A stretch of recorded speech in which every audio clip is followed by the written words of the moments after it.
श्री स्वामी समर्थ. स्वामी महाराज तुमच्या सर्व चांगल्या इच्छा पूर्ण करो, हीच मी स्वामींच्या चरणी प्रार्थना करते आणि आज या नवीन व्हिडिओला सुरुवात करते. 5 फेब्रुवारी 2026 रोजी गुरुवारी आलेली आहे माघ महिन्यातील संकष्टी चतुर्थी. आपल्या हिंदू धर्मामध्ये महिन्याच्या प्रत्येक तिथीला आणि दिवसाला विशेष महत्त्व आहे. पंचांगानुसार संकष्टी चतुर्थी प्रत्येक महिन्याच्या शुक्ल पंधरवड्याच्या 4थ्या दिवशी भक्ती आणि श्रद्धेने साजरी केली जाते. हा दिवस गणपती बाप्पाला समर्पित असतो. या दिवशी गणपती बाप्पांची विधीपूर्वक पूजा केल्याने जीवनातील अडथळे दूर होतात, अशी धार्मिक श्रद्धा आहे. या दिवशी बाप्पांचे भक्त पूर्ण दिवस उपवास करून कुटुंबामध्ये सुखशांती नांदावी म्हणून प्रार्थना देखील करतात. धार्मिक श्रद्धेनुसार या दिवशी गणपती बाप्पाची पूजा केल्याने जीवनातील कष्ट कमी होतात आणि कुटुंबात आनंद येतो. माघ महिन्यात येणाऱ्या संकष्टी चतुर्थीला द्विजप्रिया संकष्टी चतुर्थी असे देखील म्हणतात. या महिन्यात गणपती बाप्पांची पूजा केल्याने संतती सुख आणि आर्थिक लाभ मिळतो, तसेच ग्रहांच्या अशुभ प्रवाहापासून रक्षण होते. या दिवशी गणेशांची पूजा केली की जीवनातील सर्व अडचणी, समस्या आणि संकट दूर होतात. गणपती बाप्पा आपल्याला संकटापासून मुक्त करतात. असे म्हणतात की या दिवशी बाप्पांची विधिवत पूजा करून व्रत केल्यास बाप्पा प्रसन्न होतो व आपल्या मनोकामना पूर्ण करतो. गणपती बाप्पाला बुद्धीचा देवता मानतात, त्यामुळे विशेष करून विद्यार्थ्यांनी या दिवशी बाप्पाचे दर्शन घेणे त्यांच्यासाठी लाभदायक ठरते आणि आपल्याला या व्रतामुळे जीवनातील अडचणीवरती विजय मिळवता येतो. जर आपल्याला काही समस्यांचा सामना करावा लागत असेल तर या दिवशी उपवास करा आणि गणेशांची पूजा करा, त्यामुळे आपल्याला उत्तम फळ मिळू शकतं. याशिवाय या दिवशी घरात सुखसमृद्धी, शांती आणि आर्थिक फायद्याचं वातावरण निर्माण होईल. या दिवशी गणपती बाप्पाला दुर्वा व जास्वंदीचे फूल वाहून पूजा करतात व मोदकांचा नैवेद्य दाखवतात. मात्र उपवास सोडताना चंद्राचे दर्शन घेऊनच उपवास सोडावा, अन्यथा व्रताचे पूर्ण फळ मिळत नाही. संकष्टी चतुर्थीच्या दिवशी चंद्रोदयाची वेळ रात्री 9:35 आहे. यावेळी चंद्राचे दर्शन घेऊन दुधाने व जलाने चंद्राला अर्घ्य द्यावे, त्यानंतरच व्रत सोडावे. गणपती बाप्पा आपल्या सर्व इच्छाही पूर्ण करतील आणि म्हणूनच धार्मिक आणि आध्यात्मिक दृष्टिकोनातून ही संकष्टी चतुर्थी अत्यंत खास आणि महत्त्वाची मानली जाते. या दिवशी काही खास सेवा आणि उपाय देखील केले जातात. आजच्या व्हिडिओमध्ये आपण एक अतिशय प्रभावी असा उपाय पाहणार आहोत. 5 फेब्रुवारी 2026 गुरुवारी संकष्टी चतुर्थी असल्यामुळे तुम्ही उपवास नाही केला तरी चालेल, पण घरात एक खास झाडाचं पान आणा. हे पान घरात आणल्यावर तुमचं जीवन सुखी आणि समृद्धी होईल आणि तुमच्या आयुष्यातले शत्रू तुमच्यासमोर लोटांगण घालतील. हे पान आणल्याने 7 पिढ्यांचं दारिद्र्य दूर होईल आणि तुमच्या कठीण इच्छा गणपती बाप्पा पूर्ण करतील. तर हे पान कसं आणायचं आहे आणि त्या पानाचं काय करायचं आहे, अशी संपूर्ण माहिती आपण आजच्या व्हिडिओमध्ये पाहणार आहोत. त्यामुळे तुम्ही हा व्हिडिओ शेवटपर्यंत नक्की पहा आणि चॅनलवरती जर नवीन असाल तर चॅनलला सबस्क्राईब नक्की करा. गणपती बाप्पांचा खूप आशीर्वाद प्राप्त करून घेण्यासाठी कमेंटमध्ये जय श्री गणेशा असे नक्की लिहायला विसरू नका. 5 फेब्रुवारी गुरुवारी संकष्टी चतुर्थी आहे. या चतुर्थीच्या दिवशी तुम्हाला हा उपाय करायचा आहे. संकष्टी चतुर्थीच्या दिवशी सकाळी 12 वाजण्याच्या आधी एका खास झाडाचं पान घरात आणायचं आहे, कारण या झाडामध्ये साक्षात श्री गणेशांचा वास असल्याचं मानलं जातं.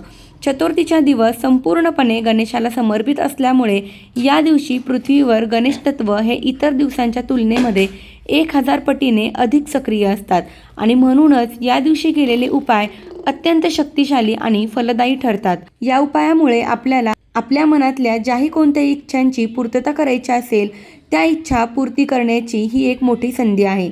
तुमची इच्छा नोकरी मिळण्याबद्दल असेल, आर्थिक प्रगतीबद्दल असेल, मुलांच्या उज्ज्वल भविष्यासाठी असेल, पतीच्या प्रगतीसाठी असेल किंवा शारीरिक मानसिक शांतीसाठी असेल, तर हा उपाय त्या प्रत्येक इच्छेला गती देतो असं मानलं जातं. आपल्यापैकी अनेकांच्या मनात खूप इच्छा असतात. आपण प्रयत्नही करतो, पण कधीकधी कितीही मेहनत केली तरी, कितीही काम केलं तरीसुद्धा ते जमत नाही. आपल्यापैकी अनेकांच्या मनात खूप इच्छा असतात. आपण प्रयत्नही करतो, पण कधीकधी कितीही मेहनत केली, कितीही काम केलं तरीसुद्धा काम जमत नाही आणि इच्छा पूर्ण होत नाहीत. त्याचं कारण अनेक वेळेला आपल्या कुंडलीतील काही ग्रह हे कमकुवत असणं असू शकतं. ग्रहांची ही कमकुवता आपल्या प्रयत्नांवरती परिणाम करते, पण अशा विशिष्ट दिवशी केलेले प्रभावी उपाय ग्रहांना बळ देतात आणि यशाचा मार्ग उघडतात असं मानलं जातं. इच्छापूर्तीसाठी हा उपाय अतिशय प्रभावी आहे. पण इतकंच नाही, जर तुमच्या जीवनात एखादा शत्रू असेल, मग तो उघड असेल किंवा गुपित असेल आणि तुम्हाला त्याच्यामुळे त्रास होत असेल, तुमच्या प्रगतीमध्ये अडथळे निर्माण करत असेल, तुमच्या घरावरती किंवा तुमच्यावरती गुप्तपणे वार करत असेल, तुमच्या महत्त्वाच्या कामामध्ये विघ्न आणत असेल, तर हा उपाय त्या शत्रूचा परिणाम संपूर्णपणे नष्ट करतो अशी श्रद्धा आहे. यासोबतच या उपायाने घरातील आर्थिक अडचणी देखील दूर होतात आणि श्री गणेशा प्रचंड कृपाशीर्वाद लाभतो. त्यांच्या कृपेने जीवनातील अडथळे हळूहळू दूर होतात आणि मार्ग अधिक सुकर होतो.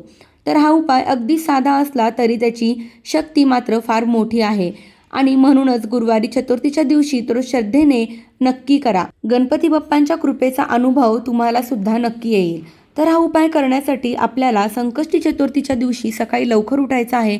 उठल्यानंतर स्वच्छ स्नान करायचं आहे. आंघोळीच्या पाण्यामध्ये थोडंसं गंगाजल टाकायचं आहे आणि चिमूटभर हळद टाकायची आहे. कारण ही संकष्टी चतुर्थी गुरुवारी आलेली आहे आणि गुरुवारी आंघोळीच्या पाण्यात हळद टाकल्याने आपला गुरुग्रह देखील बलवान होतो. त्यामुळे त्या पाण्याने तुम्हाला स्नान करायचं आहे.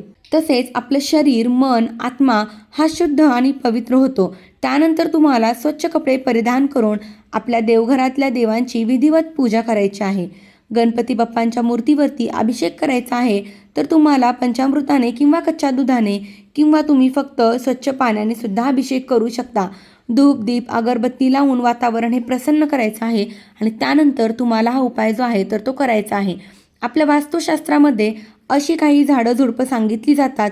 त्यामध्ये साक्षात देवी देवता वास करत असतात आणि त्या झाडांमध्ये एक प्रकारची दैवी शक्ती असते आणि विशिष्ट तिथींवरती आपण त्या झाडांच्या संबंधित काही उपाय केले तर ती दैवी शक्ती आपल्याला प्राप्त होते.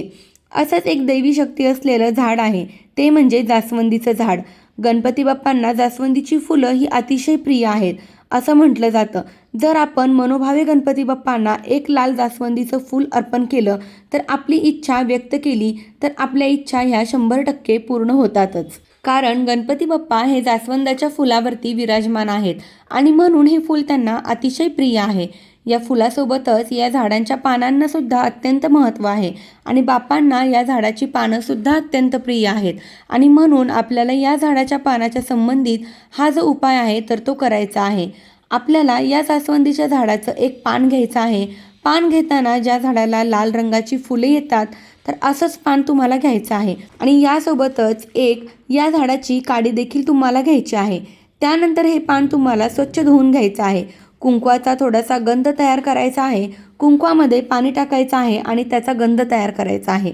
त्यानंतर देवघरामध्ये तुम्हाला दिवा लावून घ्यायचा आहे, अगरबत्ती लावायची आहे आणि त्यानंतर जास्वंदीच्या झाडाच्या काडीने तुम्हाला त्या पानावरती कुंकवाने तुम्हाला मनातली इच्छा लिहायची आहे. इच्छा लिहिताना वरती पानावर तुम्हाला सर्वप्रथम एक स्वास्तिक काढायचं आहे कुंकवाने आणि त्यानंतर मधोमध तुमची इच्छा लिहायची आहे. मग तुमची इच्छा धनप्राप्तीबद्दल असेल, नोकरी प्राप्तीबद्दल असेल, मुलांची प्रगती व्हावी याबद्दल असेल किंवा पतीची प्रगती किंवा इतर कोणत्याही प्रकारची इच्छा असेल तर ती इच्छा तुम्हाला अगदी 1 ते 2 शब्दामध्ये लिहायची आहे आणि त्यानंतर पुन्हा त्याखाली सुद्धा एक स्वास्तिक काढायचं आहे. म्हणजे पानाच्या वरच्या टोकाला आणि खालच्या टोकाला 2 स्वास्तिक तुम्हाला काढून घ्यायचे आहे आणि मध्ये आपली इच्छा लिहायची आहे. त्यानंतर एक प्लेट घ्यायची आहे. त्या प्लेटमध्ये तुम्हाला थोडेसे तांदूळ ठेवायचे आहेत आणि त्या तांदळावरती आपल्याला हे जे पान आहे तर ते ठेवायचं आहे. पान ठेवताना त्या पानाचं देठ देवाकडे येईल अशा पद्धतीने हे पान तुम्हाला तांदळावरती ठेवायचं आहे. त्यानंतर त्या पानावरती आपल्याला एक सुपारी ठेवायची आहे आणि त्या सुपारीला हळद, कुंकू, अक्षदा, फूल अर्पण करायचं आहे. कारण सुपारी ही श्री गणेशाचं प्रतीक आहे. सुपारी ही गणपती बाप्पांना अतिशय प्रिय आहे म्हणून एक सुपारी ठेवायची आहे आणि त्यानंतर 21 दुर्वा घ्यायच्या आहेत. 21 दुर्वांची एक जोडी बनवायची आहे आणि त्यानंतर त्या दुर्वांना थोडंसं तूप तुम्हाला लावायचं आहे आणि या दुर्वा ज्या आहेत तर त्या देखील तुम्हाला त्या पानावरती अर्पण करायच्या आहेत. त्यानंतर सुपारीला हळदी, कुंकू, अक्षदा, फूल वाहून तुम्हाला त्याची पूजा करायची आहे. धूप, दीप, अगरबत्ती ओवाळून घ्यायची आहे आणि त्यानंतर तिथेच बसून तुम्हाला 3 वेळा गणपती अथर्व शीर्षाचं पठण करायचं आहे आणि 108 वेळा ओम गणपते नमः या गणपती बाप्पांच्या महामंत्राचा जप करायचा आहे. त्यानंतर दोन्ही हात जोडून आपल्या मनातली जी काही इच्छा आहे तर ती व्यक्त करायची आहे आणि ती पूर्ण होण्यासाठी बाप्पांना प्रार्थना करायची आहे. त्यानंतर संपूर्ण दिवसभर हे पान तिथेच तुम्हाला ठेवायचं आहे आणि देवघरामध्ये दिवा तुम्हाला संपूर्ण दिवसभर तेवत राहील एवढं तेल घालायचं आहे. त्यानंतर सायंकाळी 4 वाजल्यानंतर ते पान तिथून तुम्हाला उचलायचं आहे आणि त्या पानावरती असणारी सुपारी 21 दुर्वा, त्याचबरोबर त्या तांदळावरती तुम्ही हे पान ठेवलेलं आहे त्यातले 21 अखंड तांदूळ तुम्हाला काढायचे आहेत आणि ते देखील त्या पानावरती ठेवायचे आहेत। त्यानंतर एक दोरा घेऊन तुम्हाला या सर्व वस्तू त्या पानामध्ये बांधून घ्यायच्या आहेत आणि ते पान घेऊन तुम्हाला गणपती बाप्पाच्या मंदिरामध्ये जायचं आहे। तुमच्या घराजवळ जिथे कुठे गणपती बाप्पांचं मंदिर असेल तर तिथे तुम्हाला जायचं आहे आणि तिथे तुम्ही हे पान बाप्पांना अर्पण करायचं आहे आणि पुन्हा एकदा जी काही आपली इच्छा आहे तर ती व्यक्त करायची आहे। तसेच तुम्ही जाताना गुळ खोबऱ्याचा नैवेद्यसुद्धा घेऊन जाऊ शकता किंवा तुम्ही मोदकाचा किंवा बुंदीच्या लाडूचा नैवेद्य देखील बाप्पांना घेऊन जाऊ शकता किंवा घरीच तुम्ही बाप्पांना गुळ खोबऱ्याचा नैवेद्य अर्पण केला तरीसुद्धा चालेल। तर अशा पद्धतीने आपल्याला हा एक छोटासा उपाय जो आहे तर तो उद्या चतुर्थीला करायचा आहे। अतिशय प्रभावी उपाय आहे, इच्छापूर्तीचा उपाय आहे, त्यामुळे तुम्ही तो नक्की करा। जर तुमच्या घरामध्ये सुतक असेल तर तुम्हाला उपाय करता येणार नाही किंवा तुम्हाला मासिक धर्म आला असेल तरी देखील तुम्हाला हा उपाय करता येणार नाही। गणपती बाप्पांचा अतिशय खात्रीशीर आणि प्रभावी असा उपाय आहे, तुम्ही नक्की करून पहा। तर ही संकष्टी चतुर्थीच्या उपायाबद्दलची माहिती मला तुमच्यापर्यंत पोहोचवायची होती। तर ही माहिती आवडली असेल तर व्हिडिओला लाईक करा, शेअर करा आणि आपल्या चॅनलवरती जर नवीन असाल तर चॅनलला सबस्क्राईब करायला अजिबात विसरू नका। धन्यवाद। श्री स्वामी समर्थ।